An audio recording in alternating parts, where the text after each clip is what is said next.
Uruguay vive uno de los peores brotes, ¿verdad?, de dengue, y vemos un escenario que todavía se ve más adverso, lo decíamos antes de la pausa, hacia la finalización de la semana de turismo, sea por la cantidad de ciudadanos que van a volver a nuestro país desde países en donde hay una cantidad de dengue muy importante, Argentina y Brasil principalmente, también por cómo está el clima y por otras condiciones. De todo esto vamos a estar hablando con la doctora Yester Badmagian. Ella es directora de la Unidad Académica de Parasitología y Micología de la Facultad de Medicina de la Universidad de la República. Bienvenida, muy buenos días. Bueno, buenos días a todos, gracias. Primero que nada queremos conocer un poquito más de qué se trata este mosquito que estamos todos tan preocupados con identificarlo, que es el Aedes aegypti y que nos cuesta tanto decirlo también. Bueno, Aedes aegypti es un mosquito que es pequeño, es negrito, tiene unos diseños blancos característicos en el dorso del tórax en forma de lira y tiene las patitas bandeadas en blanco. Hay varios insectos, varios mosquitos que tienen de repente manchitas blancas. Este lo que tiene es que es chiquito. A veces las personas se confunden y traen mosquitos grandes con bandeado blanco. No, es chiquito, es más chiquito que Culex, que es el mosquito que usualmente teníamos. Hoy es uno de los mosquitos más comunes en la ciudad. Lo importante a destacar es que este es un mosquito que no es autóctono de Uruguay, fue introducido hace muchos años, ¿no? Se habla que vino en los cargamentos, en los barcos que traían esclavos de África, en las tinajas donde traían agua, venían los huevitos pegados. Y bueno, se adaptó muy bien a este continente, se adaptó tanto que por momentos desplaza un poquito a nuestros mosquitos autóctonos como puede ser Culex.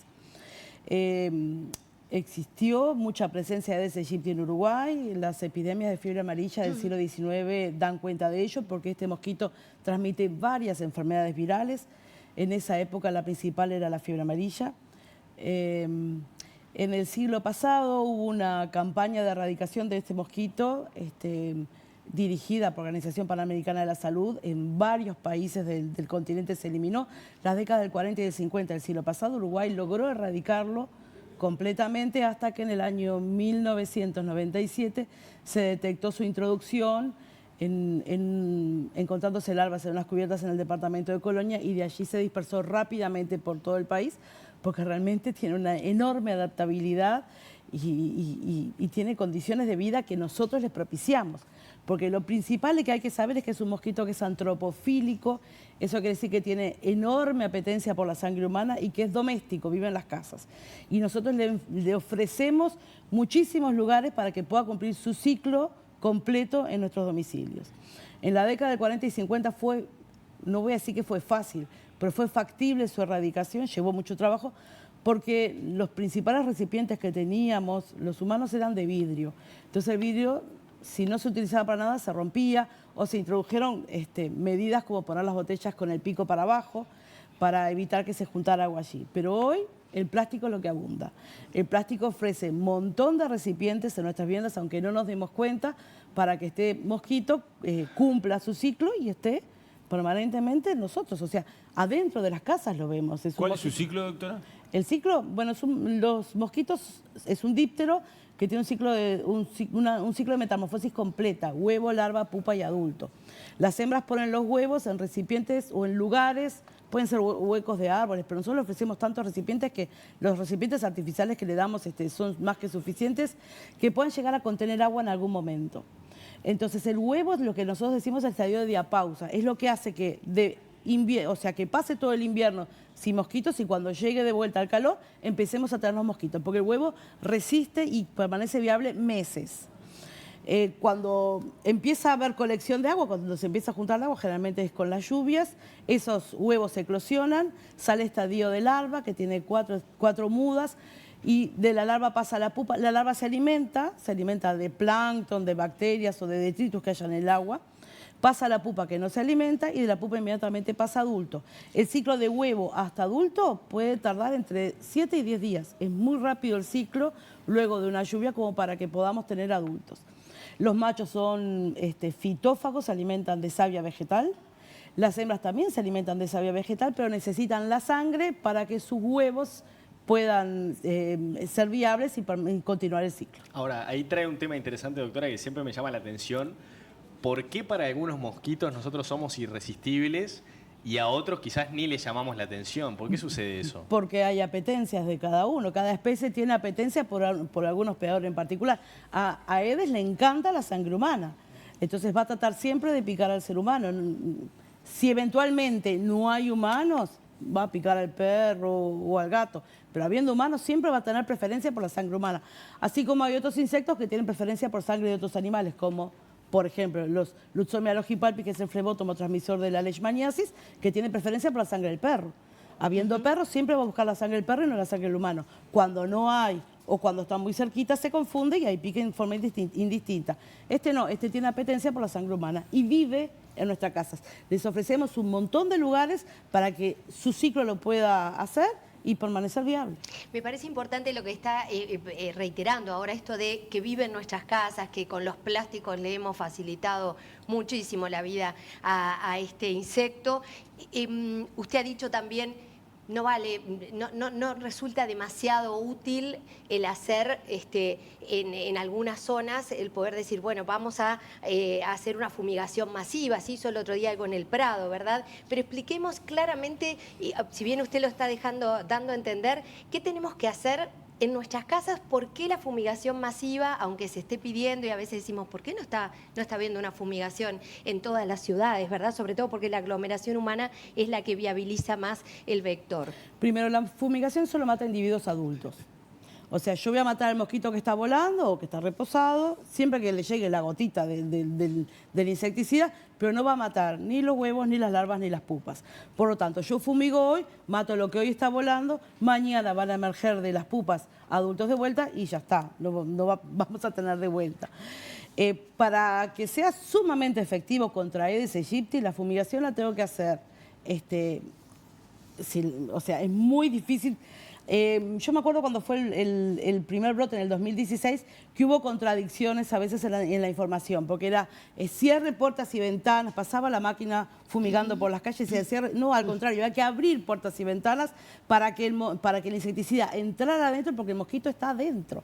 Entonces las fumigaciones que se hacen en los parques, como puede ser en el Prado o Parque de los Aliados, lo que fuera, sirven para los mosquitos que no son domiciliarios y que están, y que hoy tenemos de vuelta a brote, que es Aedes, otro Aedes, pero es Aedes albifasciatus o Clerotatus albifasciatus se llamaba antes, que es el que emerge después de que hay grandes lluvias y que es el que ayer nos estaba picando a todos, porque yo observé varios de los que me vieron a picar y eran todos marroncitos, así que eran Aedes albifasciatus. Para eso sí sirve la fumigación en ambientes abiertos, para los mosquitos que surgen después de las inundaciones, pero no para el domiciliario, porque tiene que fumigar adentro de la casa. Y incluso las recomendaciones son abra armarios, abra roperos, porque a veces se meten allí a descansar y de repente podemos tener un mosquito que puede sobrevivir a temperaturas muy bajas en el exterior, pero que adentro de la casa tiene condiciones adecuadas, que sigue viviendo. Claro, doctora, ¿el panorama hoy es complicado?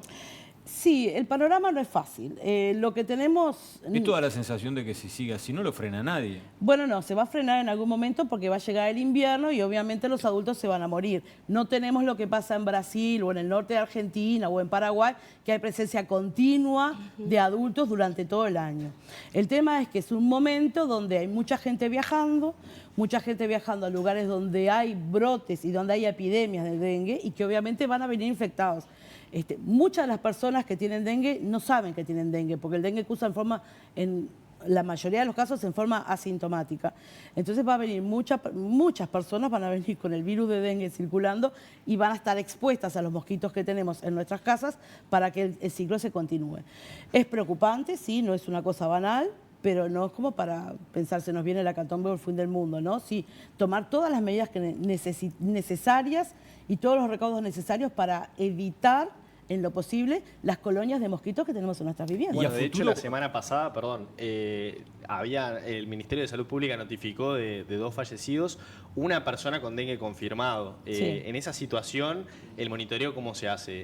Es decir, ¿hay por lo menos una advertencia de parte de las autoridades previa o cómo lo evalúan? El primer fallecido era de la ciudad de Salto, que tiene presencia de mosquitos desde el 97. O sea, ¿qué podés decir? Ir a la casa, mira si hay mosquitos. Obviamente van a haber mosquitos en la casa, o si no es en la casa de él, en la casa de al lado o en la otra. Lo que tiene que hacernos a nosotros es entender que la necesaria implicancia, o sea, la persona, el común ciudadano tiene que estar implicado en esto, en tratar de evitar tener criaderos en sus viviendas. O sea, hubo muchos años de presencia de Aedes aegypti sin tener dengue y la gente, la población, llegó a descreer de la situación. Pensaban que era mentira. Mira, otra vez vienen a hablar del dengue y no tenemos nada. Otra vez vienen a hablar del dengue y no tenemos nada. Lo que pasa es que en todos esos años las poblaciones de mosquitos se fueron aumentando en forma exponencial.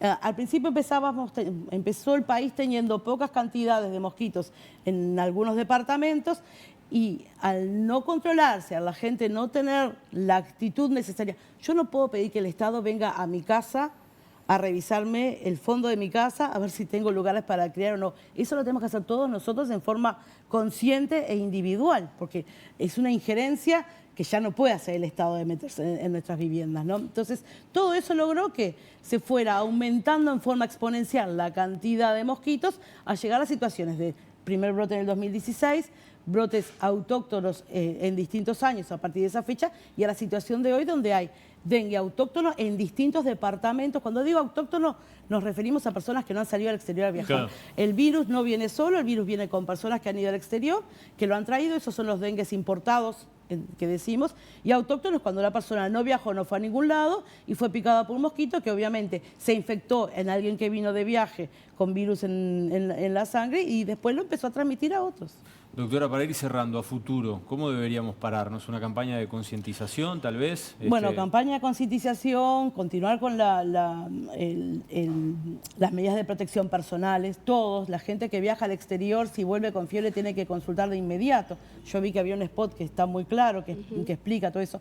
Tomar medidas de protección en los lugares a los que van, continuar con las medidas de protección como puede ser el uso de repelentes, el uso de insecticidas de uso doméstico para que en la casa, o sea, yo no hablo de las fumigaciones masivas, pero en la casa para que no haya mosquitos, evitar todo tipo de criaderos que puedan haber, es muy difícil de hacer, pero se puede hacer, y desde el Estado, en unión con la Universidad de la República, estamos ante un proyecto que lo que vamos a tratar de hacer es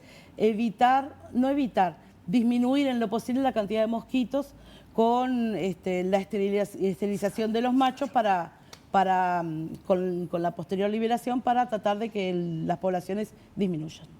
Doctora, nos tenemos que ir a la Vuelta Ciclista, pero de todas formas, muchísimas gracias porque realmente nos quedan muchos temas por delante, pero es muy interesante esta investigación que se está haciendo, este procedimiento.